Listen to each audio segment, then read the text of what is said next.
Hi, this is Len Furman, the sports time traveler, with a very somber episode today. It's a tribute to Bill Walton. I start out with an introduction from the sports time traveler. Like many in the sports world, I was deeply saddened to learn of the loss of Bill Walton yesterday. As the sports time traveler for the past couple of years, I've been covering major sports day by day from precisely 50 years ago. And that time frame coincides with the greatest moments of Bill Walton's incredible college career at UCLA.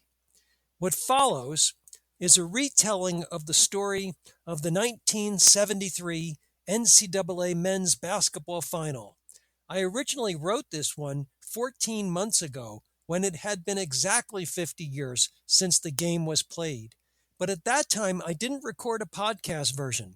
Now you can read or listen to this incredible story and honor the memory of perhaps college basketball's greatest male player ever at his peak moment.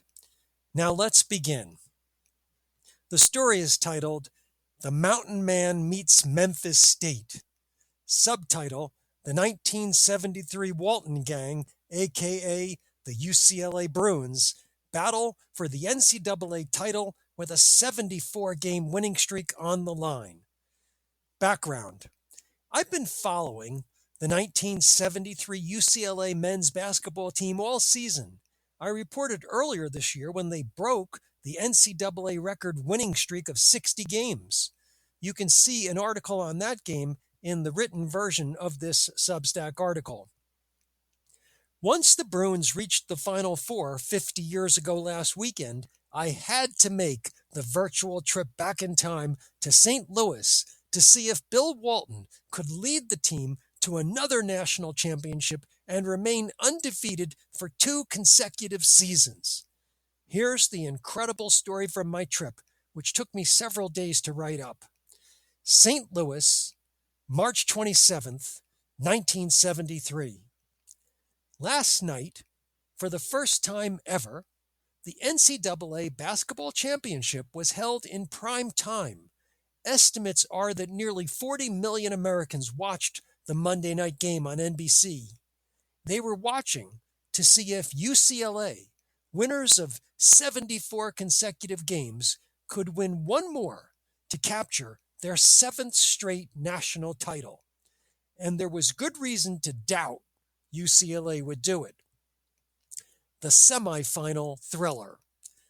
In the semifinal game on Saturday, UCLA faced Indiana. Even though this was Coach Bobby Knight's first trip to a Final Four, his team put up a great fight. In the middle of the first half, the Hoosiers led 20-17. Then UCLA pulled themselves together and ran off 18 straight points to go into halftime with a 40-22 lead. UCLA kept right on going at the beginning of the second half and extended the lead to 20 points at 54-34. It looked hopeless for the Hoosiers. Walton's woes. Then, 6'11" Bill Walton, the best player in college basketball and maybe in the whole world, picked up his 4th foul with 14 minutes to play. Walton went to the bench and the Hoosiers went to work. They scored the next 17 straight points to claw all the way back to 54-51. It was UCLA 54, Indiana 51 with 7:47 to play in the game. At that point came the critical play of the game. Walton was back in the game with 4 fouls. He had the ball in the lane and made a move to the basket.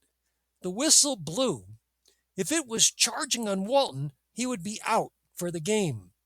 But the call went against Indiana center Steve Downing. Downing was the high scorer of the game. It was his 4th foul, and a minute later, Downing picked up his 5th and was out of the game with under 8 minutes to play. So it was Indiana, not UCLA, that lost their dominant center for the game. Downing had scored 26 points, half his team's points. Sports Illustrated's Curry Kirkpatrick wrote, when he went out of the game with his fifth foul, most of the battle went out of the Hoosiers. The final score was UCLA 70, Indiana 59.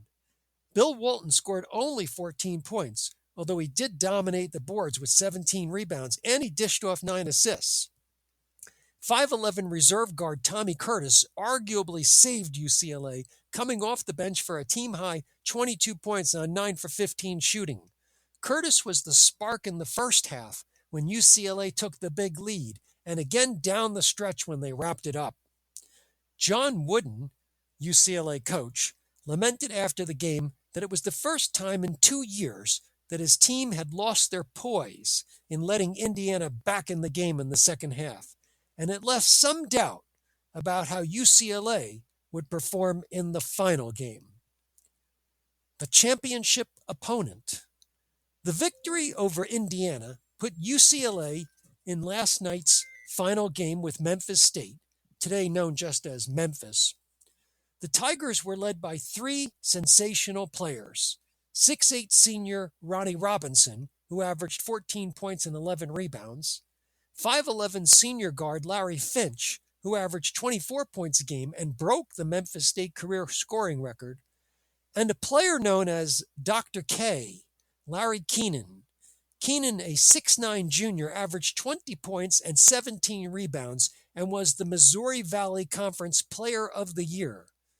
Keenan can jump with the best of them and has an incredibly soft touch on a mid-range jumper in which he skies upward and shoots with a flick of the wrists when his arms are at their highest extension. This makes his shot seemingly impossible to block. All 3 of Memphis State's players were at the top of their game in the semifinal win over Providence. Keenan was sensational with 28 points and 22 rebounds. Robinson nearly matched that performance with 24 points and 16 rebounds, and Finch added 21 points, 6 rebounds, and 5 assists. A sensational beginning to the contest. The game got off to a hot start. Memphis tried a strategy of playing man-to-man with Keenan guarding Walton.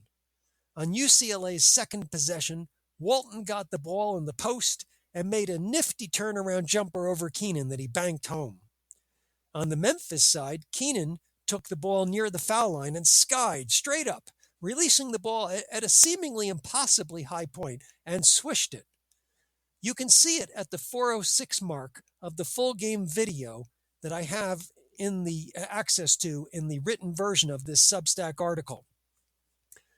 On the ensuing time down the court, Walton got free from Keenan for a layup at the 5:12 mark on the video. Memphis went right back to Keenan, who hit a carbon copy sky-high jumper over Walton at the 5:25 mark on the video. It was a sensational start to the game. Memphis State led 12-10. A few minutes later, Memphis State went ahead by 2 when Keenan picked up his second foul. Keenan now started to play more tentatively against Walton, and Bill was able to dance around him for a lay-in and receive a lob pass for a tip-in. Then came one of the big plays of the game. Keenan drew his 3rd foul with 13 minutes left in the half. Keenan was also whistled for a technical for arguing with the ref. You can see the foul at the 1:30 mark on the shorter 5-minute Bill Walton highlights video I also have posted here in the written version of the Substack article. In the replay, I can't see the foul. With Keenan out of the game in foul trouble, Memphis State went into a zone on defense, but it didn't help. UCLA ran ahead to a 27-16 lead with Bill Walton doing most of the damage. Big Red had 16 points already midway through the first half. Walton kept right on scoring until he picked up his 3rd foul of the game with 4 minutes to go in the first half. Walton had 22 points already by that time. Now he had to sit down for the remainder of the half.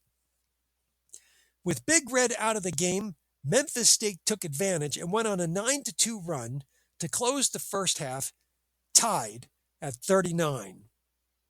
Memphis then scored the first basket of the second half, and suddenly was back in the lead at 41-39. Then Bill Walton went to work. He scored 14 points in 8 minutes of play and put UCLA back in the lead. With 12 minutes to go in the game, Bill Walton had 36 points and seemed like he was on his way to breaking the finals record of 42 by Gail Goodrich. It was UCLA 55, Memphis State 47 with 12 minutes to go in the second half. The Bruins looked like they were cruising, and Walton looked like he was all world. Then a near disaster struck for the Bruins. With 9:17 to go and UCLA ahead by 8 at 61-53, Walton picked up his fourth foul, trying to block one of Keenan's sky jumpers. You can see the play at the 105:43 mark on the full game video highlight. I can't see the foul in that replay either. After making the foul shots, Memphis State was down by only 6. It was UCLA 61, Memphis State 55 with 9 minutes to go in the game. Shockingly, John Wooden, the legendary UCLA coach, decided to leave Walton in the game. And even more shocking, Walton continued to play aggressively on both ends of the floor. Also at this time, Keith Wilkes of UCLA got hot, hitting several of his sleeky jumpers in the next few minutes. As a result, UCLA added to their lead. It was UCLA 73, Memphis State 62 with 5:45 to play in the game. With an 11-point lead, Wooden called time. He decided that it was time to stop pushing his luck with Walton's 4 fouls, and he told the team to go into an offensive stall. Note from the Sports Time Traveler. I interrupt this article to explain something to readers who are under age 40. At this time in college basketball in 1973, there is no shot clock. The shot clock was introduced in college basketball in 1985. Prior to this time, a strategy sometimes used in college games was to go into an offensive stall in which the team in front simply passes the ball around with no effort to shoot. The aim is to run the clock down and shorten the game, thus preserving a victory. Now back to the 1973 NCAA championship game. UCLA ran a minute off the clock, and then Walton scored.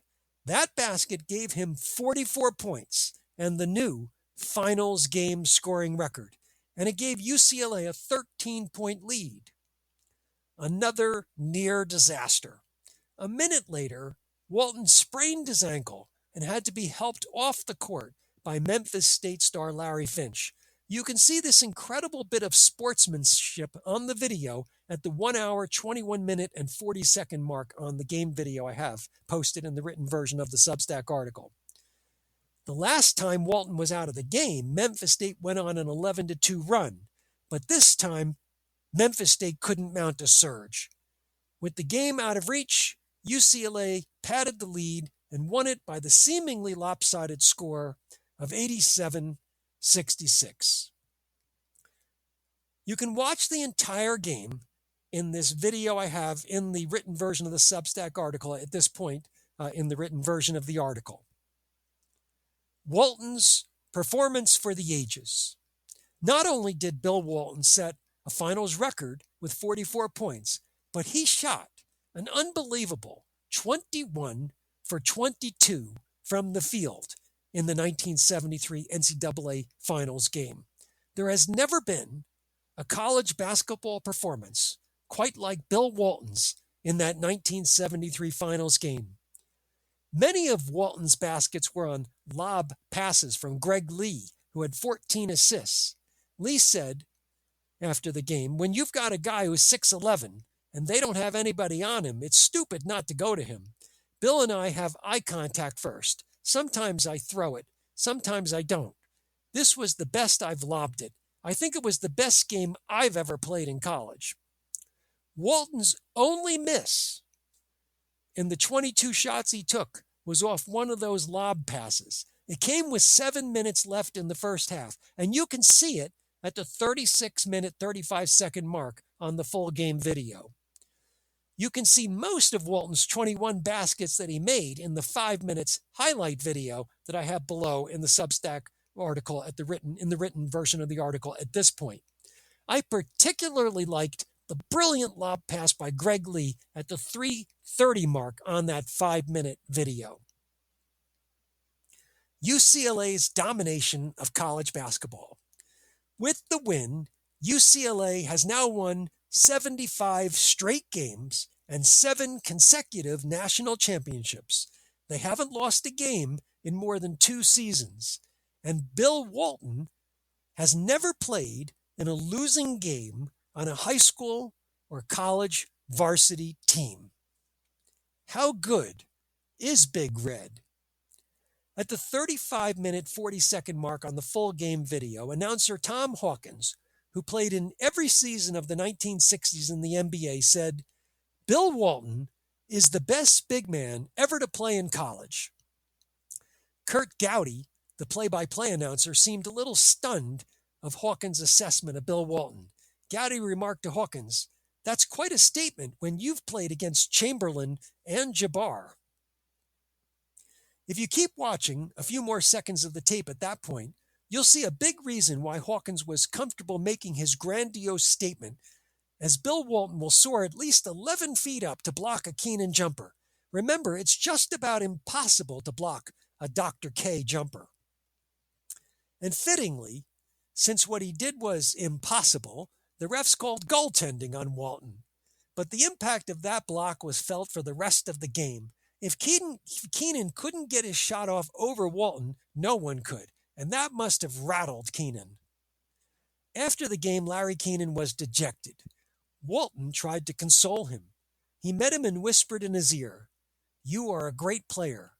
We'll do it again next year." And they exchanged a warm hand clasp. But Keenan remained so somber and speechless. Will he stay or will he go? A big question coming into the championship game was whether Bill Walton would forgo his senior year to join the NBA. If Walton decides to turn pro, he would be drafted number 1 by the Philadelphia 76ers. The 76ers, desperate to turn around their team, which had the worst record in the NBA at 9 wins and 73 losses in the 1973 season, have publicly announced that they would offer Walton a record $2 million. But Walton has reportedly told Coach John Wooden he's coming back to UCLA. Walton simply isn't motivated by money and doesn't wish to be defined as a basketball player. Walton was not interested in adulation over his record night. When a fan yelled out to him, "What a great game, Bill," Walton responded dryly, "It was just a game. Forget it." Walton told Sports Illustrated's Curry Kirkpatrick, "My 6 months as a basketball player are over. Now I get to be 6 months as a human." To another reporter, he said, "My life as number 32 for UCLA has ended for this season. I'm now Bill Walton, just me, not Bill Walton, basketball player. I don't want to talk about basketball." Jeff Prue in the Los Angeles Times noted that, quote, "Admirers, curious bystanders, and newsmen were shocked by Bill Walton's abrasive behavior and his indifference to all the excitement over his 44-point effort in the NCAA Finals." Teammate Greg Lee tried to explain Walton's indifferent attitude. "Bill kind of resents the attention he gets. He feels it isn't right for people to come after him just because he has exceptional physical abilities." And so, Bill Walton will be back in a UCLA Bruins uniform to defend the 75-game winning streak and seek one more national title in 1974. Postscript from the Sports Time Traveler. Memphis State didn't make it back to the finals the next year. They didn't even make it to the tournament. Larry Keenan decided to forgo his senior year and turn pro. He was drafted by the NBA's Detroit Pistons, but signed instead with the New York Nets in the ABA. On the Nets, he teamed with Dr. J, Julius Erving. The pair were too much for the rest of the league to handle.